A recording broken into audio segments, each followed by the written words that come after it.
नमस्कार, exam booster channel में आपका स्वागत है। आज हम केमिस्ट्री का एक बहुत ही जरूरी टॉपिक समझने वाले हैं। नमस्ते। आज का टॉपिक क्या है? आज हम बात करेंगे पदार्थ यानी मैटर की, और एक बहुत ही दिलचस्प सवाल से शुरू करेंगे। क्या हमारे आसपास की सभी चीजें शुद्ध है? बेहतरीन सवाल। और यही आज की हमारी छानबीन का पहला पड़ाव है। तैयार हैं? जी सर, बिल्कुल तैयार हूँ। बहुत बढ़िया। तो चलिए हमारी पहली स्लाइड पर चलते हैं। ठीक है सर। स्लाइड का टाइटल है, क्या शुद्ध घी सच में शुद्ध है? ये सवाल तो हर घर से जुड़ा है। हम जब भी बाजार से कोई चीज लाते हैं तो पैकेट पर प्योर या शुद्ध लिखा देखकर ही खरीदते हैं। बिल्कुल। आम भाषा में शुद्ध का मतलब होता है बिना मिलावट के। हाँ, लेकिन यहाँ एक मजेदार ट्विस्ट है। विज्ञान की दुनिया में शुद्ध का मतलब बिल्कुल अलग होता है। वो क्या है सर? विज्ञान कहता है कि कोई पदार्थ शुद्ध तभी है जब उसके सारे कण यानी पार्टिकल्स रासायनिक रूप से हूबहू एक जैसे हों। उनकी केमिकल नेचर सेम होनी चाहिए। अरे, तो इस परिभाषा के हिसाब से तो दूध शुद्ध नहीं हुआ? नहीं। क्योंकि दूध में तो पानी, फैट, प्रोटीन, विटामिन, मतलब बहुत कुछ होता है। एकदम सही पकड़ा। वैज्ञानिक नजरिए से दूध एक मिश्रण है, एक मिक्सचर है, शुद्ध पदार्थ नहीं। अच्छा। असल में हमारे आसपास की ज्यादातर चीजें, हवा, मिट्टी, यहाँ तक कि हमारा पीने का पानी भी सब मिश्रण ही है। सर, तो फिर विज्ञान के हिसाब से शुद्ध पदार्थ का कोई उदाहरण क्या होगा? जैसे सोना। बिल्कुल सही उदाहरण है। सोना एक शुद्ध पदार्थ है क्योंकि उसमें सिर्फ सोने के ही परमाणु, एटम्स होते हैं। पानी भी शुद्ध हो सकता है, लेकिन सिर्फ डिस्टिल्ड वाटर, जिसमें H2O के अलावा और कुछ ना हो। समझ गई। सर, स्लाइड के नीचे एक एग्जाम अलर्ट बॉक्स भी है। हाँ, और ये इस स्लाइड का सबसे जरूरी टेकअवे है। इसे याद रखना, एक शुद्ध पदार्थ एक ही प्रकार के कणों से मिलकर बनता है। ये परिभाषा सीधी सीधी एक नंबर के सवाल में पूछी जा सकती है। ठीक है सर। चलो अब अगली स्लाइड पर चलते हैं और इस कॉन्सेप्ट को और गहराई से समझते हैं। जी सर। जरूर। इस स्लाइड में पदार्थ को वर्गीकृत किया गया है। देखो, मैटर को मोटे तौर पर दो हिस्सों में बांटा जा सकता है। जी, एक है शुद्ध पदार्थ या प्योर सब्सटेंस, और दूसरा है मिश्रण यानी मिक्सचर। डायग्राम में भी यही दिख रहा है। बिल्कुल। और फिर शुद्ध पदार्थ भी आगे दो तरह के होते हैं, तत्व जिन्हें एलिमेंट्स कहते हैं, और यौगिक यानी कंपाउंड्स। तत्व का उदाहरण सोना और यौगिक का पानी। हाँ, और मिश्रण क्या है? जैसा हमने अभी दूध के केस में देखा, जब दो या दो से ज्यादा शुद्ध पदार्थ बस आपस में मिल जाएं, बिना किसी केमिकल रिएक्शन के। शाबाश। और ये मिश्रण भी दो तरह के हैं, समांगी या होमोजीनियस और विषमांगी या हेटेरोजीनियस, जिनके बारे में हम आगे बात करेंगे। सर, यहाँ मेरा एक सवाल है। पूछो। डायग्राम में सोना और पानी दोनों को शुद्ध पदार्थ की कैटेगरी में रखा गया है, पर सोना तत्व है और पानी यौगिक, ऐसा क्यों? बहुत अच्छा सवाल है। देखो, सोना यानी गोल्ड, Au, वो सिर्फ एक ही तरह के एटम से बना है। उसे और सरल नहीं किया जा सकता। अच्छा। इसलिए वो तत्व है, पदार्थ का सबसे मूल रूप। लेकिन पानी, H2O, वो दो अलग अलग तत्वों हाइड्रोजन और ऑक्सीजन के रासायनिक रूप से एक फिक्स्ड अनुपात में जुड़ने से बना है। मतलब है तो वो भी शुद्ध, पर एक से ज्यादा तत्वों से मिलकर बना है। हाँ, यही फंडामेंटल फर्क है। सर, इस स्लाइड का एग्जाम अलर्ट क्या कहता है? ये एक बहुत कॉमन कंफ्यूजन को दूर करता है। ध्यान देना, समुद्र का जल, सी वाटर, एक मिश्रण है, यौगिक नहीं। ओहो। एग्जाम में अक्सर छात्र जल शब्द देखकर उसे यौगिक H2O मान लेते हैं, लेकिन समुद्र के पानी में H2O के साथ साथ नमक और कई दूसरे मिनरल्स भी घुले होते हैं, इसलिए वो एक मिश्रण है। ठीक है सर। तो अब मिश्रण के दोनों प्रकार, समांगी और विषमांगी, को समझते हैं। अगली स्लाइड इसी पर है। हाँ, होमोजीनियस वर्सेस हेटेरोजीनियस, इनके नाम में ही इनका मतलब छिपा है। समांगी मतलब समान अंगों वाला। एक ऐसा मिश्रण जिसकी बनावट हर जगह से बिल्कुल एक जैसी हो। हाँ, कोई उदाहरण? जैसे पानी में चीनी घोलने के बाद होता है, हम चम्मच से ऊपर से पानी पिए या नीचे से, मिठास एक जैसी होती है। बिल्कुल। और हम चीनी और पानी के कणों को अलग अलग नहीं देख सकते। एकदम परफेक्ट उदाहरण। ऐसे मिश्रण को विलयन या सोल्यूशन भी कहते हैं। अब बताओ विषमांगी क्या होगा? इसका ठीक उल्टा, विषम अंगों वाला, मतलब जिसके हिस्से एक समान ना हो। जैसे पानी में तेल डाल दें तो तेल ऊपर तैरता रहता है, या पानी में रेत मिला दें तो वो नीचे बैठ जाती है। हमें दोनों चीजें साफ साफ अलग दिखती हैं। बिल्कुल। इसमें घटकों को आसानी से पहचाना जा सकता है। सर, एक और उदाहरण मेरे मन में आ रहा है। क्या हवा, एयर, एक समांगी मिश्रण है? हाँ, बताओ क्यों? क्योंकि उसमें भी तो नाइट्रोजन, ऑक्सीजन, आर्गन जैसी कई गैसें हैं, पर वो हमें अलग अलग तो नहीं दिखती। क्या बात है, एकदम सही सोचा। हवा गैसों का एक समांगी मिश्रण है। ये बहुत बेहतरीन उदाहरण है। सर, स्लाइड पर एक एग्जाम अलर्ट है पीतल के बारे में। हाँ, और ये बहुत जरूरी है। पीतल यानी ब्रास एक समांगी मिश्रण है, यौगिक नहीं। अच्छा, ये तो धातु जैसा लगता है। ये एक मिश्र धातु है, एलॉय। ये लगभग 70% कॉपर और 30% जिंक को पिघलाकर मिलाने से बनती है। क्योंकि ये दिखने में एक जैसा लगता है, कई लोग इसे गलती से यौगिक समझ लेते हैं, पर ये एक सॉलिड सॉल्यूशन है। ठीक है, आपने भी विलियन या सॉल्यूशन शब्द का इस्तेमाल किया। अगली स्लाइड इसी के बारे में है। विलियन क्या है? हाँ, तो विलियन दो या उससे ज्यादा पदार्थों का समांगी मिश्रण है। जैसे नींबू पानी, सोडा वाटर, ये सब विलियन है। ठीक है सर। अब विलियन के दो मुख्य घटक होते हैं। पहला विलायक, सॉल्वेंट, जो ज्यादा मात्रा में होता है और चीजों को अपने अंदर घोलता है। और दूसरा विलेय, सल्यूट, जो कम मात्रा में होता है और विलायक में घुल जाता है। मतलब पानी और चीनी के घोल में पानी विलायक है और चीनी विलेय। ये याद रखना आसान है, जो ज्यादा वो विलायक। बिल्कुल। और विलियन की खास पहचान ये है कि इसके कण, पार्टिकल्स, बहुत ही ज्यादा छोटे होते हैं। कितने छोटे? 1 नैनोमीटर से भी कम। इतने छोटे कि ये प्रकाश की किरण को फैलाते नहीं, प्रकाश इनमें से सीधा गुजर जाता है। सर, मेरा एक डाउट है। अगर हम दो तरल पदार्थ जैसे 50 ml पानी और 50 ml अल्कोहल को मिलाएं, तब विलेय और विलायक कौन होगा? यहाँ तो मात्रा बराबर है। ये एक बहुत अच्छा एज केस है। आमतौर पर जिसकी मात्रा ज्यादा होती है वो विलायक होता है। अगर मात्रा बराबर हो तो जो पदार्थ अपनी अवस्था, स्टेट बनाए रखता है, उसे विलायक माना जाता है। अच्छा। लेकिन पानी और अल्कोहल जैसे केस में, जहां दोनों तरल हैं और पूरी तरह घुल जाते हैं, ये बस एक कन्वेंशन की बात हो जाती है। ज्यादातर केस में पानी को यूनिवर्सल सॉल्वेंट माना जाता है। समझ गए। सर, एग्जाम अलर्ट में टिंचर आयोडीन का जिक्र है, ये क्या होता है? इसे ध्यान से समझना। टिंचर आयोडीन में ठोस आयोडीन, जो कि विलय है, को अल्कोहल, जो विलायक है, उसमें घोला जाता है, पानी में नहीं। ओहो, अल्कोहल में? हाँ, ये एक एंटीसेप्टिक है। एग्जाम में ये सवाल अक्सर फंसाने के लिए पूछा जाता है कि टिंचर आयोडीन में विलायक क्या है, और ज्यादातर लोग जवाब में पानी लिख देते हैं। ठीक है सर, ये याद रहेगा। विलयन तो समझ आ गया, पर ये कैसे पता चलेगा कि किसी विलयन में कितना विलय घुला है? अगली स्लाइड शायद इसी बारे में है, सांद्रता निकालने का सूत्र। हाँ, केमिस्ट्री में गणित से घबराना नहीं है। सांद्रता, कॉन्सेंट्रेशन, बस ये बताती है कि विलयन में विलेय की मात्रा कितनी है। इसका एक आसान सा फॉर्मूला है। सांद्रता इज इक्वल टू विलेय की मात्रा बटे विलयन की मात्रा गुणा 100। और यहाँ ध्यान देने वाली बात यह है कि विलयन की मात्रा का मतलब है विलेय की मात्रा प्लस विलायक की मात्रा। बिल्कुल सही पॉइंट। लोग अक्सर सिर्फ विलायक की मात्रा से भाग दे देते हैं और सवाल गलत हो जाता है। हाँ, ये गलती होती है। स्लाइड में एक एनसीईआरटी का उदाहरण भी है। 40 ग्राम नमक को 320 ग्राम पानी में घोला गया, तो विलेय हुआ 40 ग्राम, विलायक हुआ 320 ग्राम। तो विलयन का कुल द्रव्यमान कितना हुआ? 40 + 320 दैट इज 360 ग्राम। तो सांद्रता होगी 40/360 × 100, जो कि लगभग 11.1% आएगी। परफेक्ट। सर, क्या सांद्रता को सिर्फ द्रव्यमान, मास से ही नापते हैं या कोई और तरीका भी है? नहीं, इसे आयतन, वॉल्यूम से भी नाप सकते हैं, जिसे वॉल्यूम परसेंटेज कहते हैं, खासकर जब दो तरल पदार्थों को मिलाया जाता है। पर द्रव्यमान प्रतिशत सबसे ज्यादा इस्तेमाल होता है। ठीक है सर। एग्जाम अलर्ट में संतृप्त विलयन या सैचुरेटेड सॉल्यूशन के बारे में बताया गया है। हाँ, ये एक बहुत जरूरी कॉन्सेप्ट है। कल्पना करो तुम पानी में चीनी घोल रही हो। 1 चम्मच घोला, घुल गया, दूसरा घोला, वो भी घुल गया। लेकिन एक पॉइंट ऐसा आएगा जब और चीनी घुलना बंद हो जाएगी और नीचे बैठने लगेगी। वही संतृप्त विलयन यानी कि सैचुरेटेड सॉल्यूशन है। एक ऐसा विलयन जिसमें दिए गए तापमान पर और अधिक विलेय न घोला जा सके।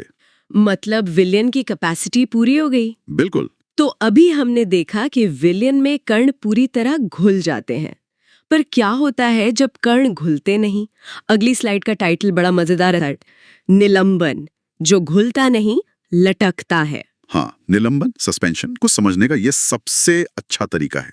ये एक विषमांगी मिश्रण है जिसमें विलेय के कण घुलते नहीं बल्कि विलायक में फैले रहते हैं या लटकते रहते हैं। जैसे पानी में चॉक पाउडर या आटे को मिलाना, हमें कण साफ साफ तैरते हुए दिखते हैं। हाँ, और ये अस्थाई अनस्टेबल भी होता है, मतलब अगर इसे थोड़ी देर छोड़ दें तो सारे कण नीचे बैठ जाते हैं। बिल्कुल।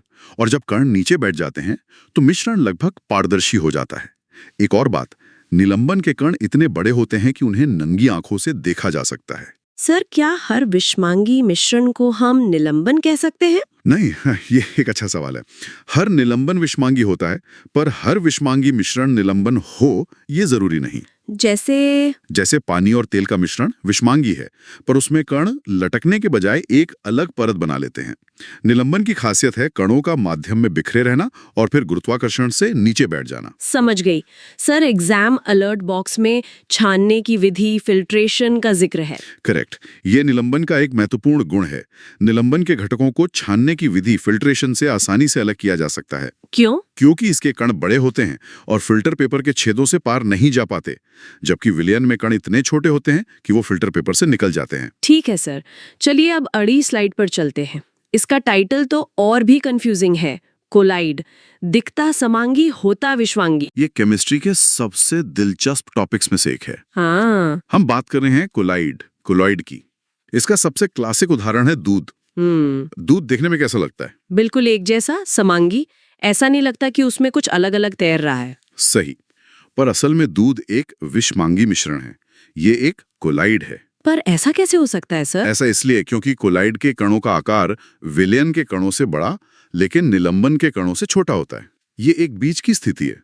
अच्छा। कण इतने छोटे होते हैं कि नंगी आंखों से नहीं दिखते, इसलिए वो समांगी लगता है। लेकिन वो इतने बड़े जरूर होते हैं कि प्रकाश को फैला सकें, जो ये साबित करता है कि वो विषमांगी है। अच्छा, और ये कण निलंबन की तरह नीचे भी नहीं बैठते, मतलब ये स्थायी, स्टेबल होते हैं। शाबाश। और जैसे विलयन में विलेय और विलायक होते हैं, वैसे ही कोलाइड में परिक्षिप्त प्रावस्था और परिक्षेपण माध्यम होते हैं। तो सर, विलयन और कोलाइड में मुख्य अंतर कणों के आकार का ही हुआ? हाँ, कणों का आकार और प्रकाश को फैलाने की क्षमता, ये दो सबसे बड़े अंतर हैं। सर, एग्जाम अलर्ट में कोहरा, बादल और धुआं का उदाहरण दिया है। ये सीधे एग्जाम में पूछे जाने वाले उदाहरण हैं। कोहरा, फॉग, बादल, क्लाउड और धुआं, स्मोक भी कोलाइड है। इन सभी में गैस यानी हवा परिक्षेपण माध्यम है। ऐसे कोलाइड को एरोसोल कहते हैं। ओके, आपने अभी प्रकाश फैलाने की बात की। अगली स्लाइड इसी पर है, प्रकाश का बिखरना, स्कैटरिंग ऑफ लाइट। हाँ, जब प्रकाश की कोई किरण कोलाइडल विलयन से गुजरती है तो कोलाइड के कण उस प्रकाश को बिखेर देते हैं या फैला देते हैं। इस वजह से हमें उस विलयन में प्रकाश का रास्ता साफ साफ दिखाई देने लगता है। इसी प्रभाव को टिंडल प्रभाव, टाइंडल इफेक्ट कहते हैं। इसकी खोज वैज्ञानिक जॉन टिंडल के नाम पर हुई थी। इसका कोई आम जिंदगी से जुड़ा उदाहरण है सर? बिल्कुल। जब किसी अंधेरे कमरे में एक छोटे से छेद या रोशनदान से सूरज की रोशनी आती है, तो हमें उस रोशनी की बीम में हवा में तैरते धूल के कण चमकते हुए दिखते हैं। हाँ, ऐसा देखा है मैंने। वो धूल के कण हवा में कोलाइड बना रहे हैं और टिंडल प्रभाव दिखा रहे हैं। अच्छा, तो ये टिंडल प्रभाव है। स्लाइड में लिखा है कि कॉपर सल्फेट का विलयन ये प्रभाव नहीं दिखाता, पर दूध दिखाता है। हाँ, क्योंकि कॉपर सल्फेट का विलयन एक सच्चा विलयन है, अ ट्रू सोल्यूशन। उसके कण इतने छोटे हैं कि वो प्रकाश को नहीं फैला पाते, जबकि दूध एक कोलाइड है, इसलिए वो आसानी से टिंडल प्रभाव दिखाता है। सर, क्या टिंडल प्रभाव सिर्फ कोलाइड में ही दिखता है, निलंबन में नहीं? बहुत अच्छा सवाल। निलंबन में भी दिखता है, लेकिन सिर्फ तब तक जब तक कण उसमें तैर रहे हों। हाँ। जैसे ही कण नीचे बैठ जाते हैं, टिंडल प्रभाव खत्म हो जाता है। और कोलाइड में ये स्थायी होता है। बिल्कुल, क्योंकि उसके कण नीचे नहीं बैठते। सर, एग्जाम अलर्ट में जंगल का उदाहरण है? हाँ, ये टिंडल प्रभाव का एक बहुत ही खूबसूरत प्राकृतिक उदाहरण है। घने जंगल में पेड़ों की पत्तियों के बीच से जब सूरज की किरणें आती हैं, तो कोहरे में मौजूद पानी की सूक्ष्म बूंदें कोलाइडी कणों की तरह काम करती हैं और प्रकाश के पथ को दृश्यमान बना देती हैं। वाह! चलिए अब अगली स्लाइड पर चलते हैं। इसका टाइटल एक सवाल पूछता है, क्या नया पदार्थ बना? ये भौतिक और रासायनिक परिवर्तन के बारे में है। हाँ, ये समझना बहुत जरूरी है कि मिश्रण और यौगिक में एक और बड़ा फर्क क्या है।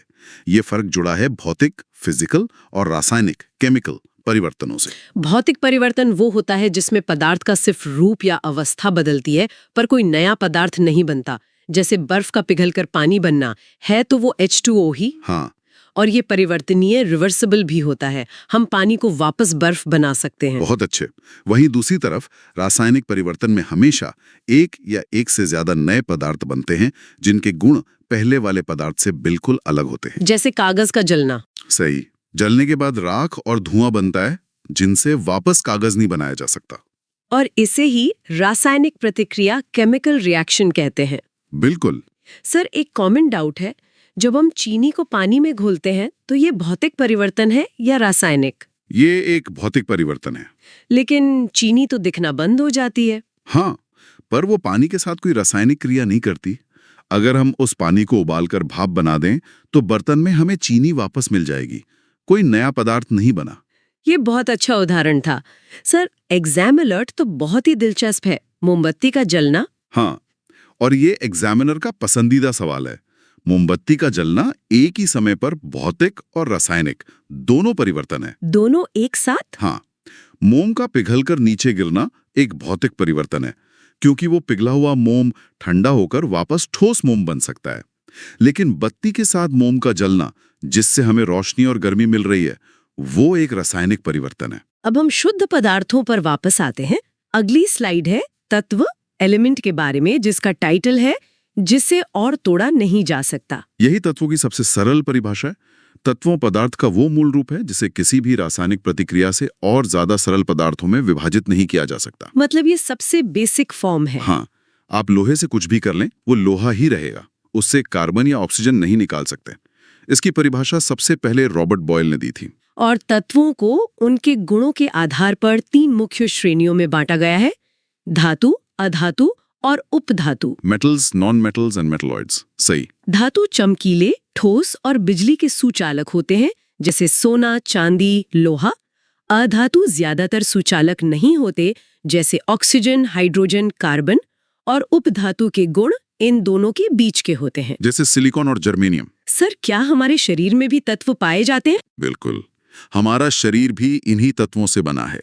मुख्य रूप से 4 तत्व हमारे शरीर का लगभग 96% हिस्सा बनाते हैं: ऑक्सीजन, कार्बन, हाइड्रोजन और नाइट्रोजन। सर, एग्जामिनर में पारे, मर्क्यूरी के बारे में बताया गया है। हाँ, ये एक क्लासिक सवाल है।